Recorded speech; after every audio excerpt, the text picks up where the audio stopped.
While we recite the City Council prayer. Dear God, today as this session opens, we pray that your presence will be before us and everyone who serves in the decision-making process of our city. We pray for direction which will lead our city to be strong and unified. May we continue the legacy of our founders. May we be granted this day the wisdom to make decisions which will be for the good of our city. We also pray for your special blessing on all those who are working to transform our city and make it a better place to live and work. Amen. If we could salute the flag. I pledge allegiance to the flag of the United States of America and to the republic for which it stands, one nation, under God, indivisible, with liberty and justice for all. Thank you. Roll call. Councilor Lenzi. Here. Councilor Martin. Here. Councilor Armand Mercia. Here. Councilor Rita Mercia. Here. Councilor Milanazzo. Here. Councilor Broderick. Mayor Here. Caulfield. Councilor Elliott. Here. Councilor Kazandrian. Here. 8 present, 1 absent. Before we begin the council meeting this evening, we have a very special guest with us. On Monday, March 24th, I, along with Mayor Caulfield and Councilor Martin, attended a ribbon-cutting ceremony for Zenith's new headquarters in the Wanalancet Mill at 672 Suffolk Street. This company was founded in 2004 by former Harvard University quarterback Vin Ferrara, who moved his office from Boston to Lowell. Thank you, Mr. Ferrara, for choosing Lowell. It is my pleasure to present to you a citation from Mayor Caulfield and myself and my colleagues in government, along with City Manager Lynch. And the citation reads, "Be it hereby known to all that the City of Lowell and the Commonwealth of Massachusetts hereby welcomes Zenith LLC as a new business making its home in Lowell. Zenith, in addition to establishing their headquarters at Wanalancet Mills, is in the process of consolidating their operations in Lowell with additional lab space. Zenith specializes in a protective technology currently used for athletic equipment. Zenith has brought 10 employees to Lowell and hopes to expand its workforce in 2008. The entire city of Lowell wishes great success to Zenith and its employees given this first day of April 2008 by Mayor Edward Bud Caulfield and my colleagues and City Manager. Thank you very much. Congratulations.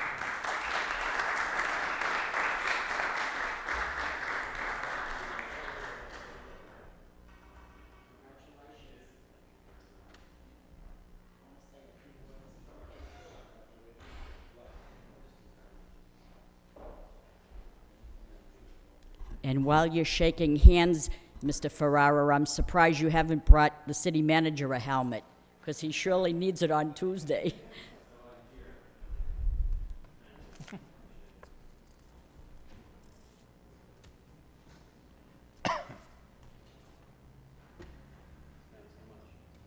Oh, did you want to come up here and make the speech? Okay.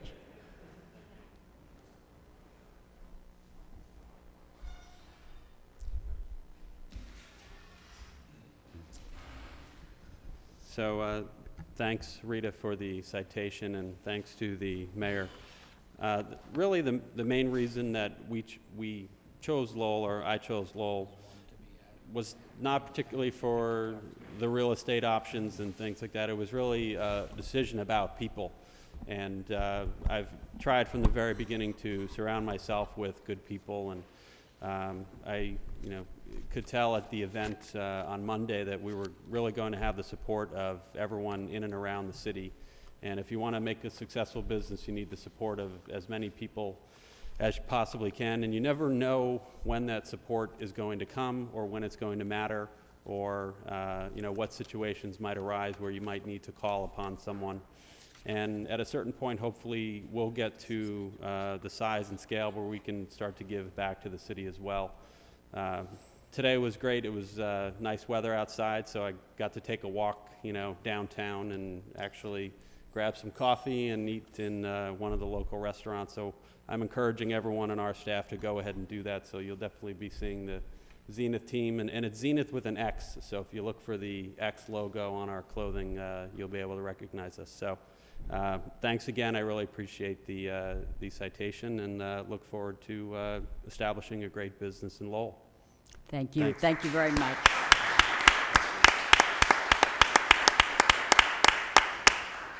So great things are happening in the city, and I thought it was wise of the mayor to welcome Vin Ferrara here.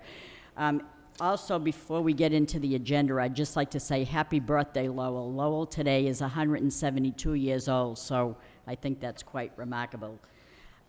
Motion to accept the minutes of the March 25th meeting by Councilor Broderick, seconded by Councilor Elliott. All those in favor signify by saying aye. All those opposed, motion carries. Getting into the city manager's portion of the agenda. Anybody have any comments about communication from the city manager? Councilor Martin. Thank you, Madam Mayor. Mr. Manager, there's a memo, I guess, on our desk this evening talking about the FY09 budget process and an explanation of revenue sources from the state. And I think that we all knew that the news would not be good. I think there's a 1% increase in school Chapter 78 and actually a net reduction for general government services. And my question is that based on, and I assume it is, but I wanted to ask, the continuing resolution I think the House and Senate both adopted for local aid, which I assume has got a good chance of being the final numbers in local aid. Is that what you're using as revenue estimates at this point? Yes, it is, Councilor. Okay. I mean, If I may, Sure. The memo that we provided to you is essentially the same that we provided to the department heads recently. As more of this information has become available, the department heads have been working at their budgets for some time now, but we wanted to lay out the parameters for them of the financial condition that we're facing. We wanted to get this into your hands as quickly as possible. I would like to, and I've had some preliminary discussions with some of the councils regarding the finance subcommittee and trying to have a meeting with the finance subcommittee over the next couple of weeks to go into this in more detail, outlining the financial picture that we're facing in FY09. But we are basing those state aid numbers on the continuing resolution. okay, thank you. On that particular issue, Councilor Martin, would you like to make a motion to refer that issue to the Finance Subcommittee? Sure. Sure. I'll move that we refer the memo and just a general update of where we are in the budget process Okay, for a thank meeting you. of the Finance Subcommittee. Thank you. Motion to do that by Councilor Martin, seconded by Councilor Rodney Elliott. All those in favor signify by saying aye. All those opposed, that motion carries. Councilor Broderick? No, I wanted to speak, Madam. Oh, I'm sorry, Councilor. I just had a question along those lines, Mr. Manager. The 1, 2, 3, 4, the fifth bullet, and my concern is not so much FY08, although it is FY08 with the snow and ice deficit, but our revenue from building permits and other sources of revenue for FY08. Are we still on target, knowing that the economy is slowing, knowing that we use conservative estimates in our last budget projection? Where are we this fiscal year? That's down around 10%, 10 to 15% in those building permits.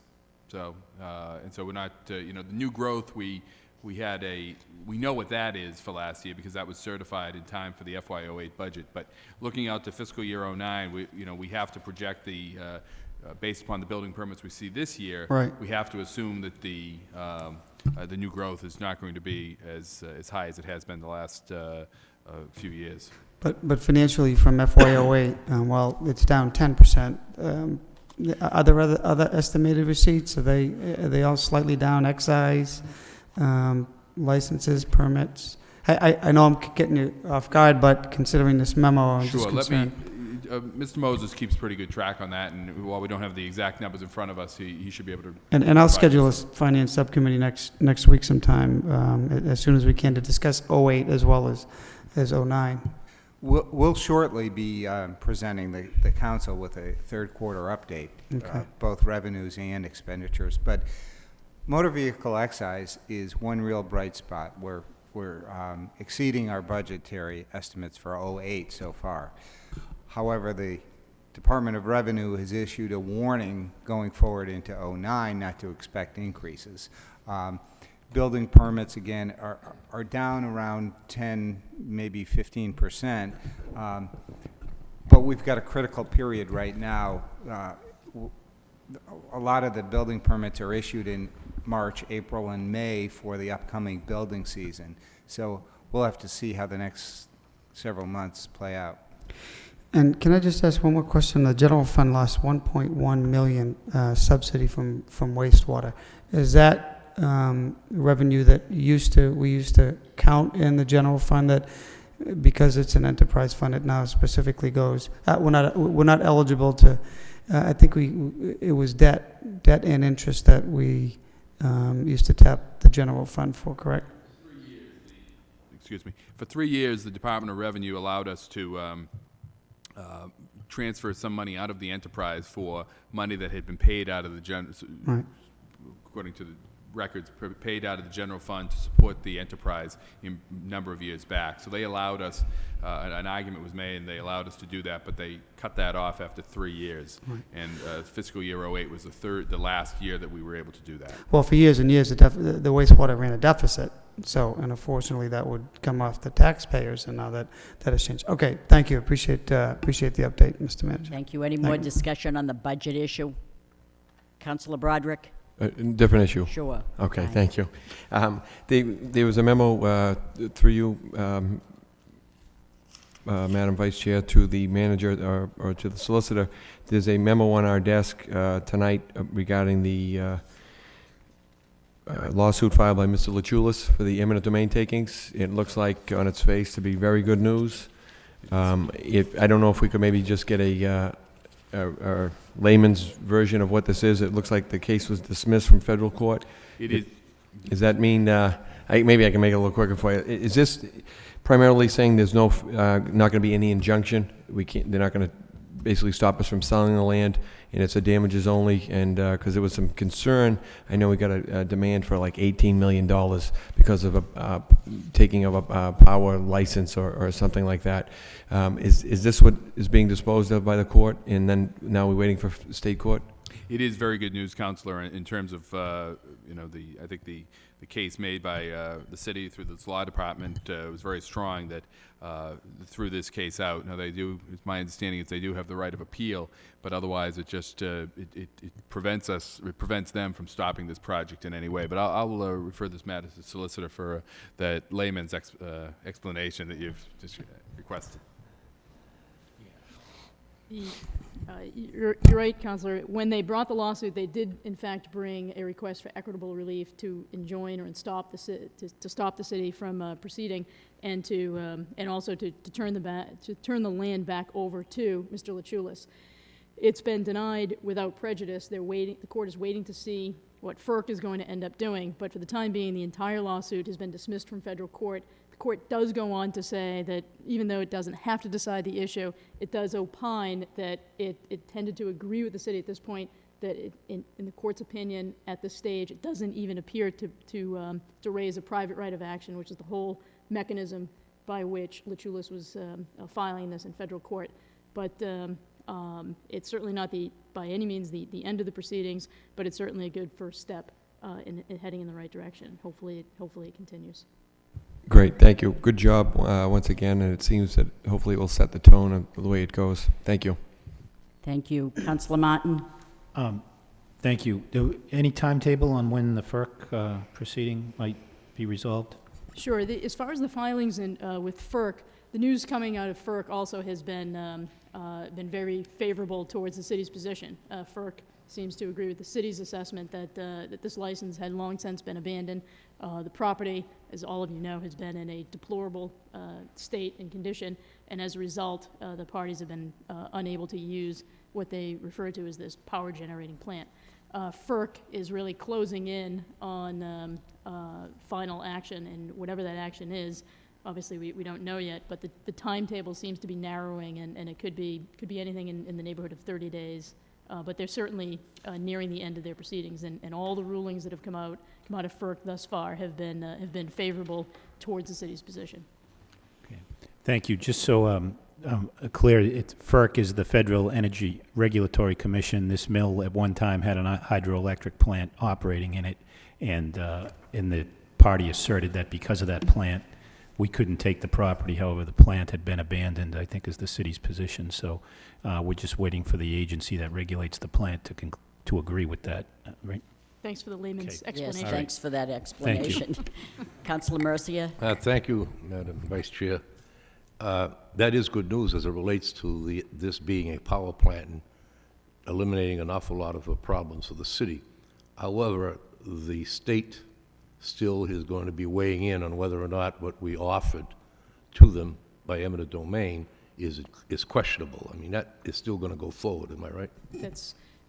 That's certainly what I would anticipate that the Luchulis parties would do. Okay. And this does have potential impact on it in that if it ultimately plays out as in the direction that it's currently headed, that also plays into whatever that ultimate value determination would be. But you're absolutely right. This would still presumably be refiled in federal court, but on a damage issue only. So actually, this will affect the value if they're claiming the value had something to do with the power plant. So that if there's a number assessed to that, that would be eliminated, I'm sure, at the state level. But we're still going to be in court and still be subjected to something other than what we gave them on this eminent domain proceeding. Am I right? If I may, Yeah. nothing's been filed. Manager. Nothing's been filed as of yet in court, so Okay. we're not sure what will happen. Okay. I thought maybe there was a filing at the state for the value and then a filing for the hydro plant. That's not the Nothing's case. been done. Okay. Everything had been filed in federal court, Okay. including the damage claim, and Okay. again, everything had been dismissed. Thank you. Any further communication, discussions? Councilor Elliott? Thank you, Madam Vice Chair. Mr. Manager, I was actually kind of pleased to see a report received by you as a result of a motion from Councilor Kazanjian. Is it true that we've disposed of $8,494,260 in sales in the last, well, that's since '99, That's right. It's been on- over the last 9 years. 9 years? We've sold that level of property. And we've collected an additional almost 400,000. And there's still 33 properties that potentially could be made available for disposition. That's correct. And we go through those on a regular basis and look at different possibilities of how we can package those. And, since over the last year and a half, we've sold a number of properties here in the city, and we anticipate coming forward with a number of other properties. As you know, the council, and I believe this predates me, I think it was Councilor Mercier and Councilor Broderick who pushed this notion over the last number of months. And so we've been following up on that, certainly as a revenue source, as in accordance with the city charter, as manager, bringing forward properties to be sold to meet the objective of maximizing revenue. And that's just, I have to say, that's just good practice. As I indicated to Councilor Kazanjian at the last meeting, when this question was raised at that time, Councilor Kazanjian noted that this is money that could be used towards capital improvements, and that is as I said at the time, that's the type of thinking that's necessary here to try to find these one-time monies to go towards one-time costs that ought to be put into reserves if that made more sense at the time. But that's how we're looking to use this money, and that's how we're looking to bring more properties forward for the city council's. Well, that was my point, Mr. Manager. I know this money has to go into the general fund. Is that correct through you, Madam Chair, to the auditor, Madam Auditor? This disposition of real property, could we designate it to put it into a special fund, a special reserve fund, or is that a general fund receipt, and that's the way it has, unless we would just have to appropriate it, receipts reserved for appropriation?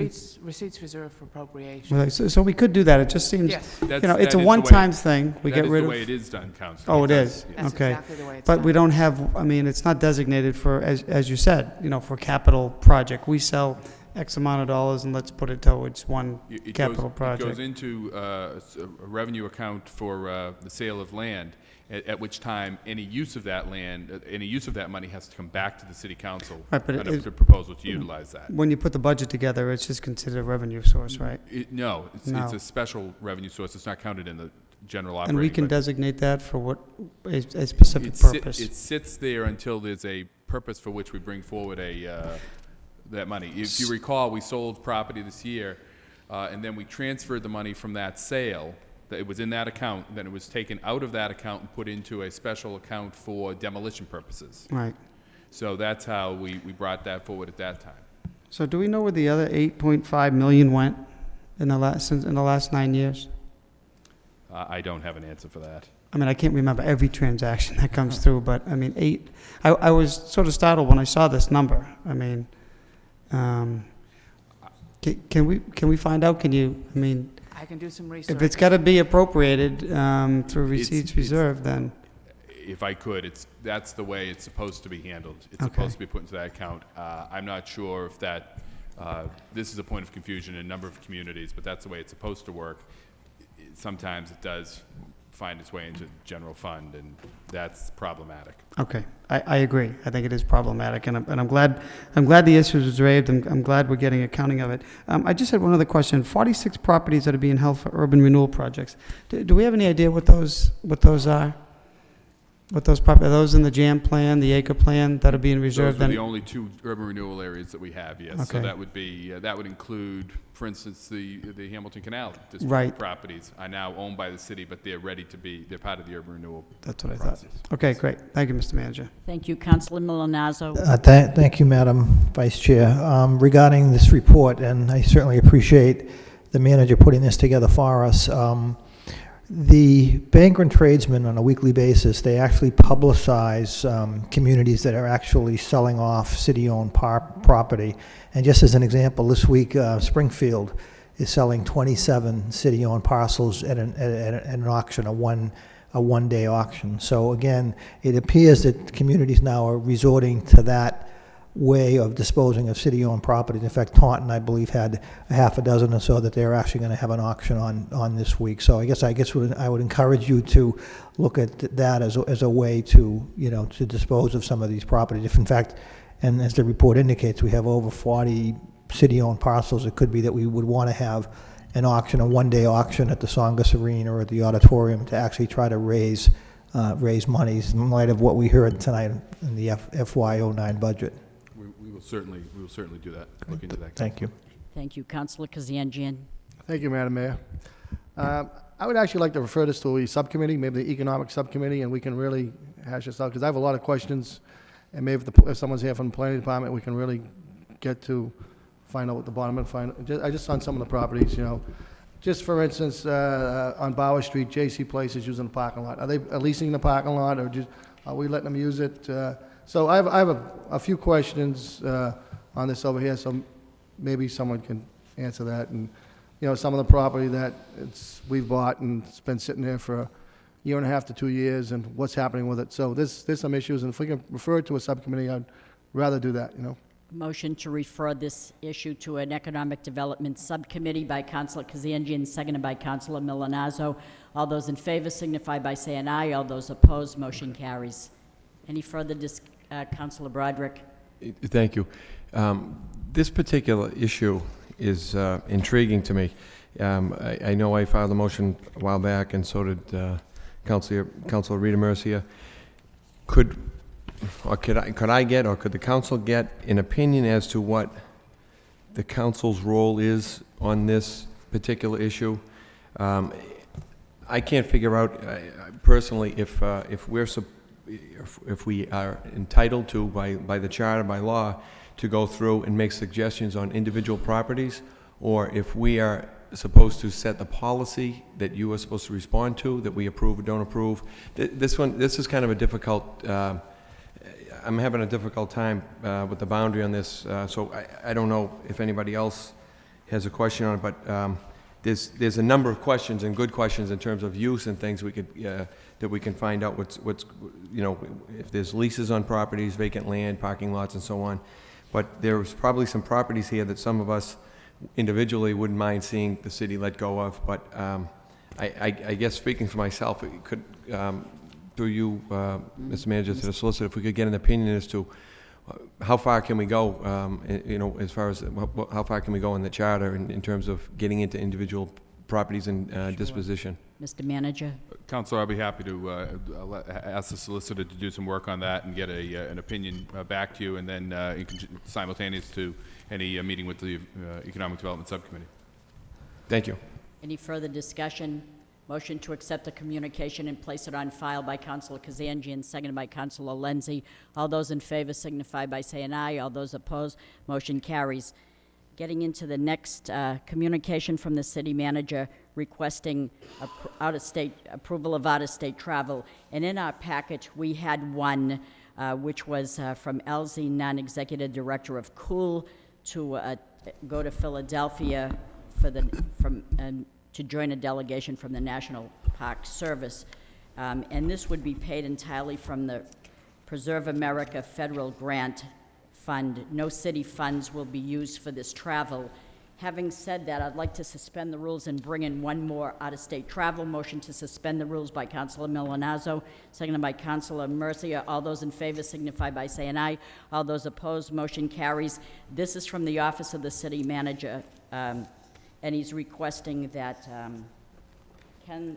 Superintendent Ken LaValle attend. Where did I put that? It was the mayor that was supposed to go to the Mayors Against Illegal Guns National Summit in Washington, D.C.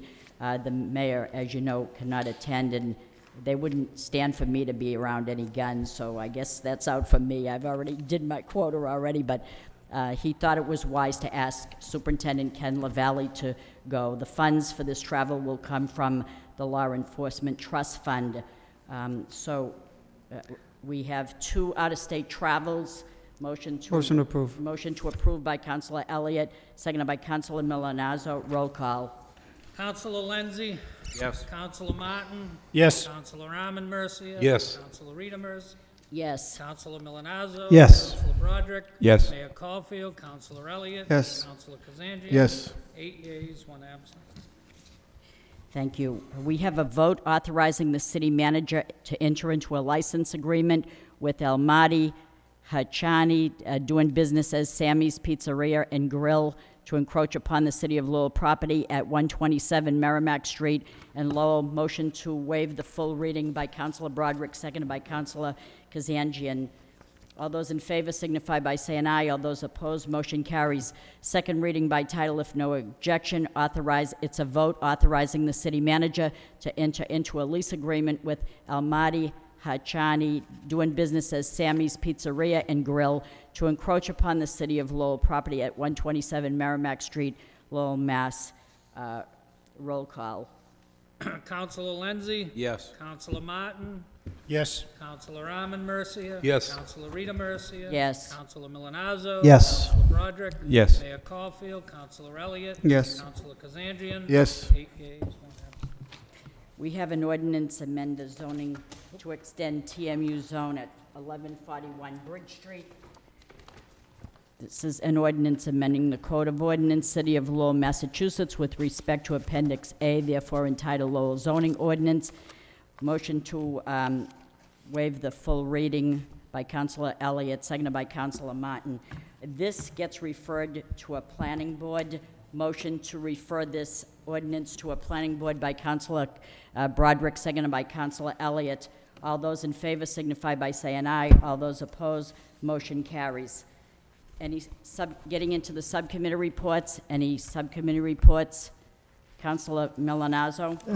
Thank you, Madam Vice Chair. We did have a Public Safety Subcommittee meeting this evening to continue our discussions regarding the library issue as it relates to safety. If you recall, this was a result of a motion filed by Councilor Kazanjian.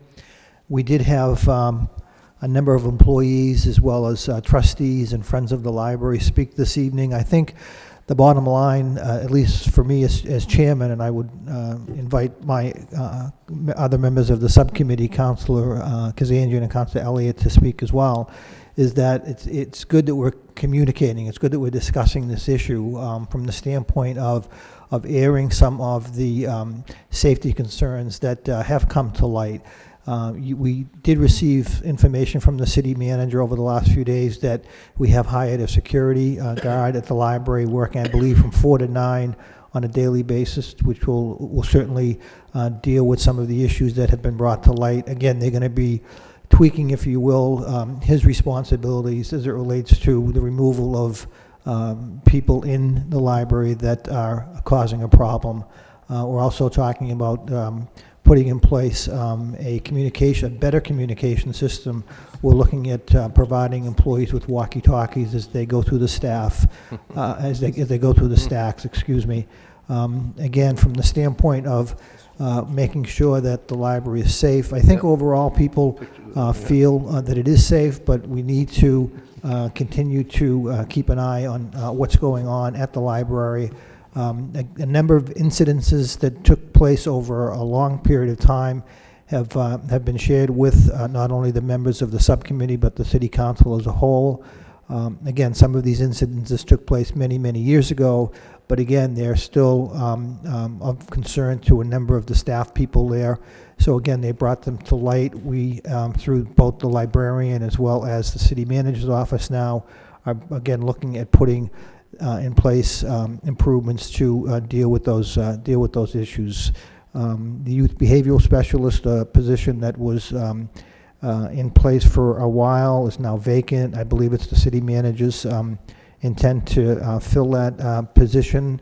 So by having the youth behavioral specialist back, as well as the security guard, as well as a better communication system, we're really hoping that the safety concerns will improve. Again, I think as Keith Rudy put it this evening about communicating amongst the administration of the library and then members of 1705. I'm hopeful that that will continue to take place as a result of the subcommittee. There was a motion made by Councilor Elliott, seconded by Councilor Kazanjian, that we get back in 60 days, ask the manager to continue to work with Dora St. Martin in putting in place other improvements and just keeping the city manager obviously informed as to what improvements need to be made, and then bring those back to the subcommittee in 60 days. So I would put this report as a report of progress and look forward to getting back in 60 days to continue our discussion on the issue. Thank you. Any further discussion on the report? Councilor Elliott. Well, I just want the people at home to know that it was a long meeting, and we've met on more than one occasion, but they shouldn't feel as if they can't go to the library and feel safe. I mean, there are some incidences, I guess probably similar to downtown, where, you know, we deploy police officers, but I think it's important to note we spent $10 million over that building, and we're taking steps necessary to make sure the staff is safe, and that people can go down there and use the facility as it is meant to be. It's a library.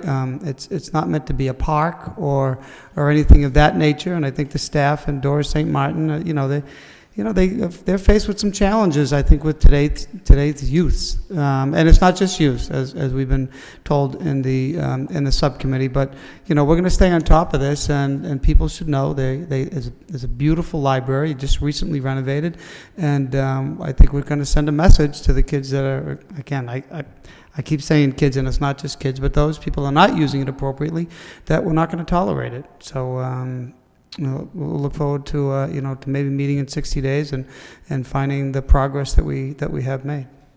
Thank you. Councilor Kazanjian. Thank you, Madam Mayor. I also agree with Councilor Elliott. I think we really had a great meeting. We accomplished a lot.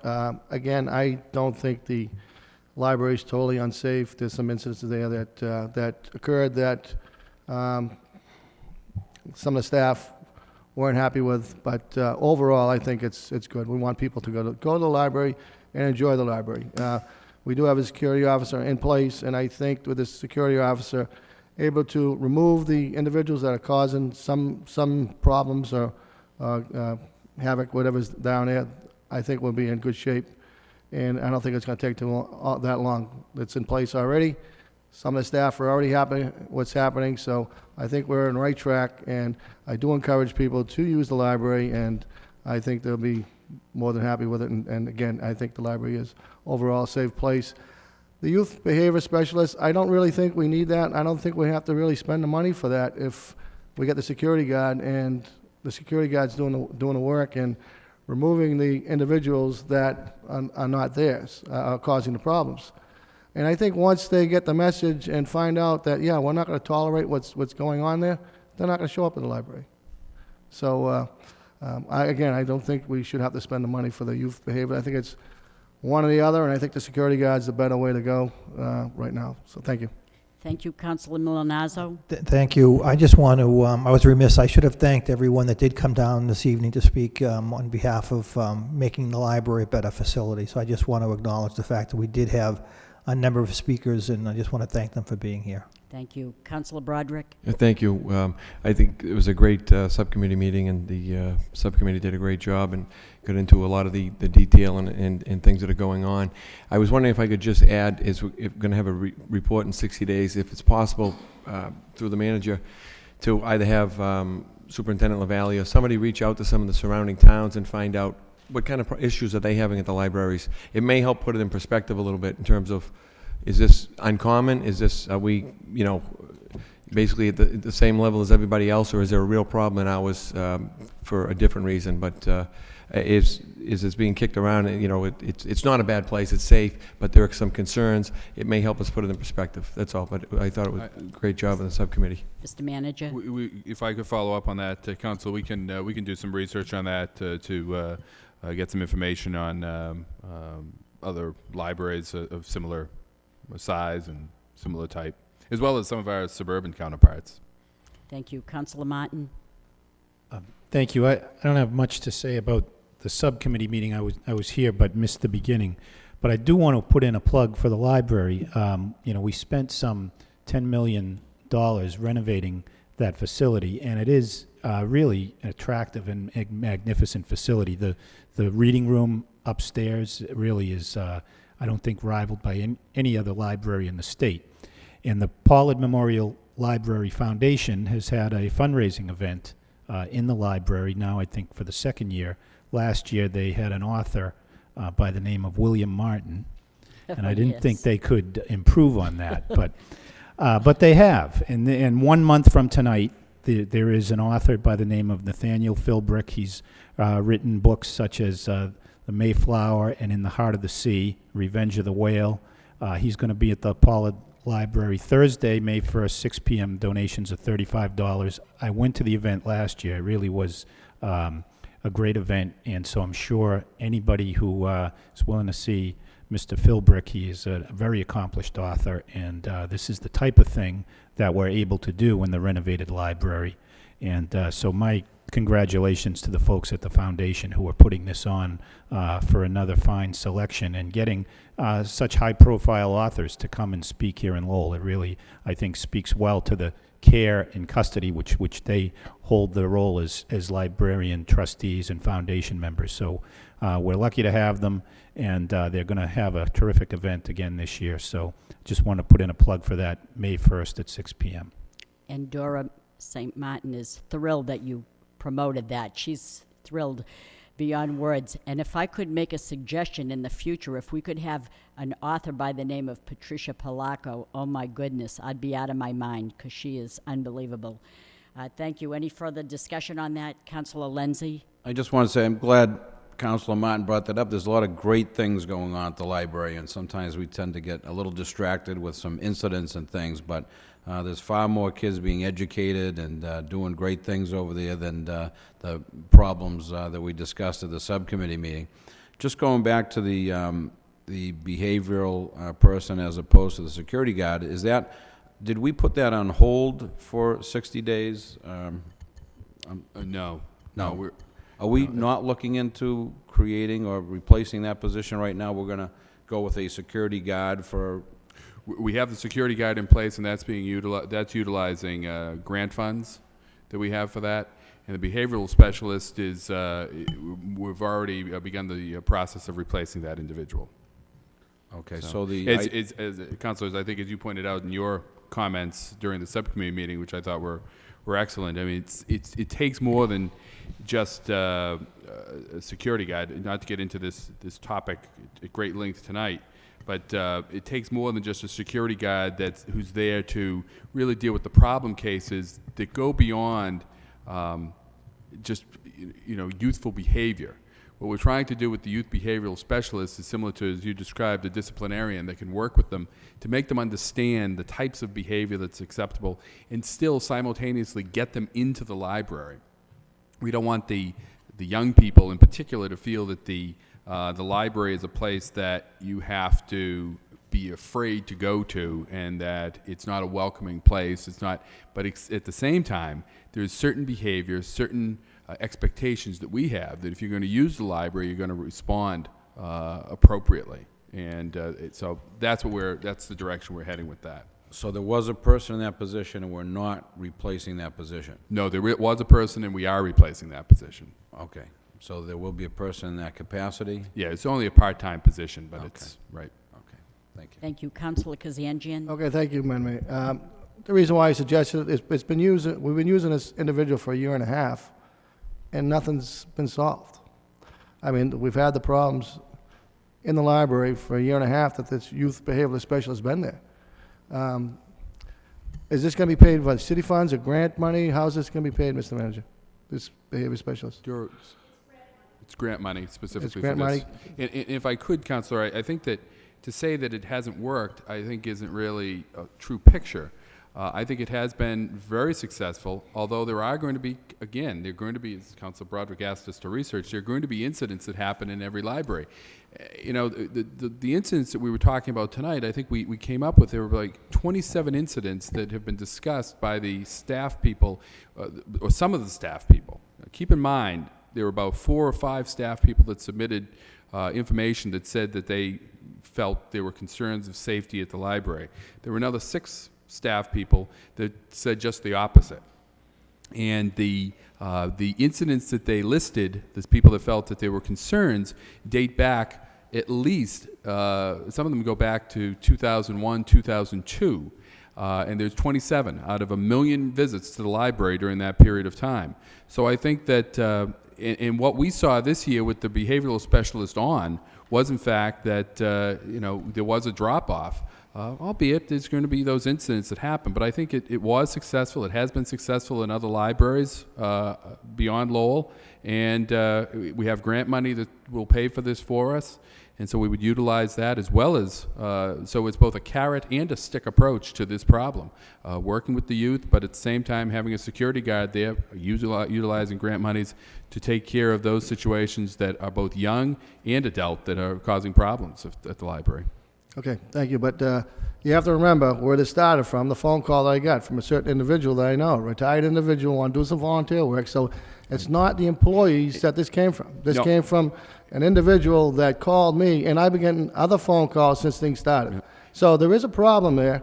We're going to correct it. We're on the right track, but so don't say to me that it's the employees, a half a dozen employees that are causing the problem over here. It started from somewhere else. Yeah, Councilor, Someone that I know personally, so I know they're not lying, so. Councilor, I stand corrected. It isn't just there, certainly, and I've heard, I've had people from around the city call me and express concerns about various issues at the library, you know, as to things that go on there. I've also had numerous people from the community call me up and tell me that they love going to the library, to thank the staff, to thank the city for putting the money into it. I think it goes both ways there as well. There's no question about it. There's probably days and nights that everything's going fine. There's not an issue there. But there's other times where there are some problems. So. Absolutely. And if the individual that you brought this forward on behalf of ever has any concerns or would like to discuss this in more detail with me or with the library director, we'd be more than happy to meet with that person. Well, they don't want to. I'm their voice pretty much as Okay, well, the voice for. to anyone, I guess I would say to the public out there, anyone out there that does have a concern like that, we stand ready constantly to meet with them. Hopefully we're on the right track and we'll get this thing resolved. Thank you. Thank you. Any further discussion? Motion to accept the report as a report of progress by Councilor Kazanjian, seconded by Councilor Milonazo. All those in favor signify by saying aye. All those opposed, motion carries. Any further public subcommittees? Any further subcommittees?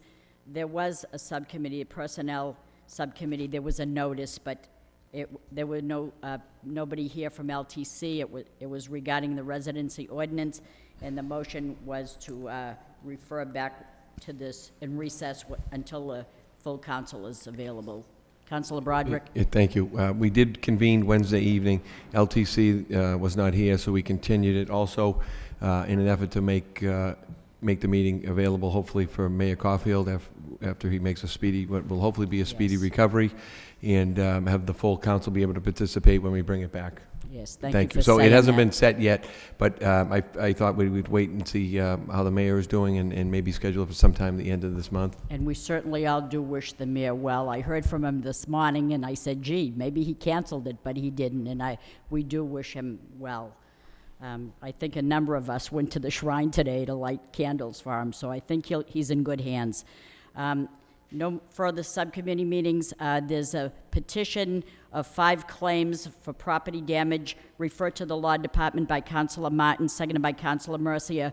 All those in favor signify by saying aye. All those opposed, motion carries.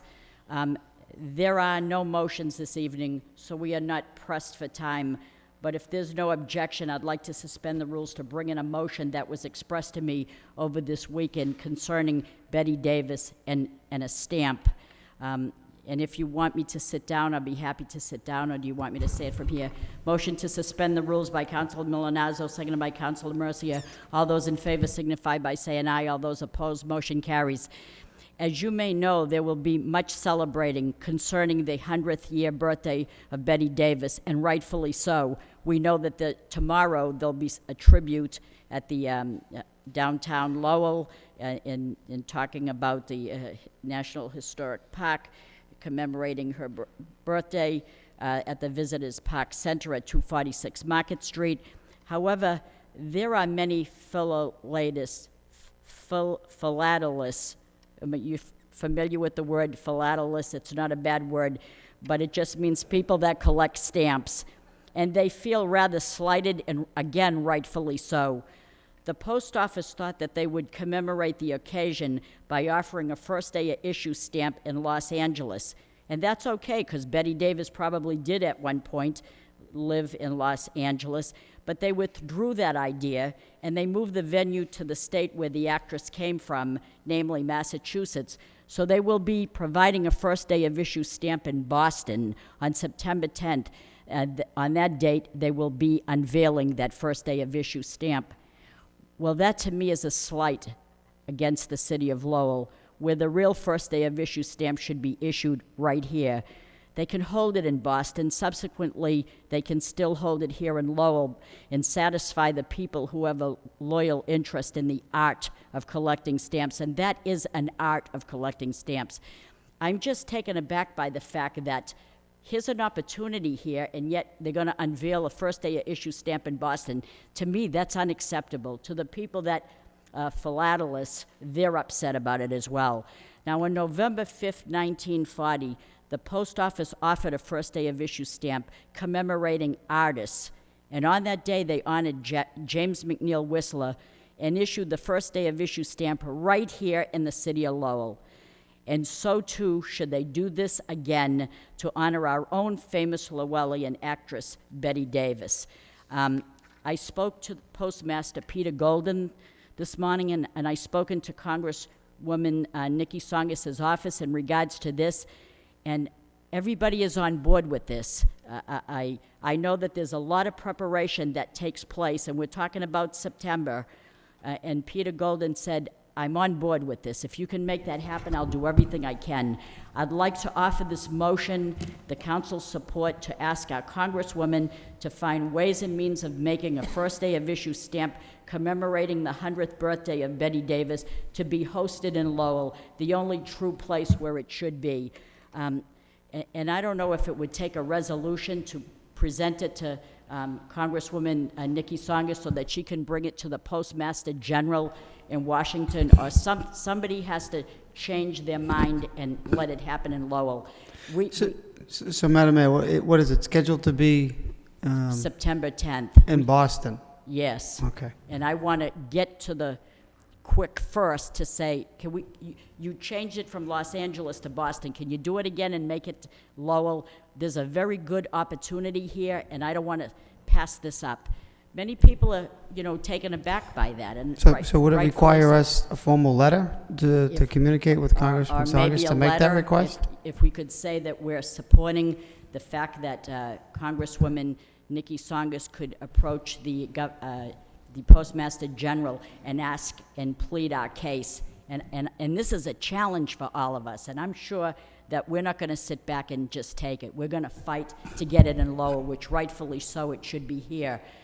just think of the opportunity of people, not just in Lowell, but coming from all over to get that first day of issue stamp. I know that I stood in the post office many, many hours in 1976 during the bicentennial first day of issue. I have a ton of first day of issues for the bicentennial, 1776, 1976. I was there. President Ford was there. I could see him walking across the bridge in Concord. This was a great event. I'm not saying a president will come here, but think of the people coming from all over that are here and finally say, gee, I'm hungry, let's go to the restaurant or whatever. Or they might come back again, knowing what a great city we have. I think it's an opportunity that we should seize the moment. Yeah, Councilor Madam Elliott. Vice Chair, just a question to the solicitor. Is it a resolution, or would it be just take a vote and request the manager communicate, or mayor communicate rather, or what's the? I mean, a resolution obviously would be more formal. I don't think there's any, I think either one would suffice, and so it'd strictly be up to the council.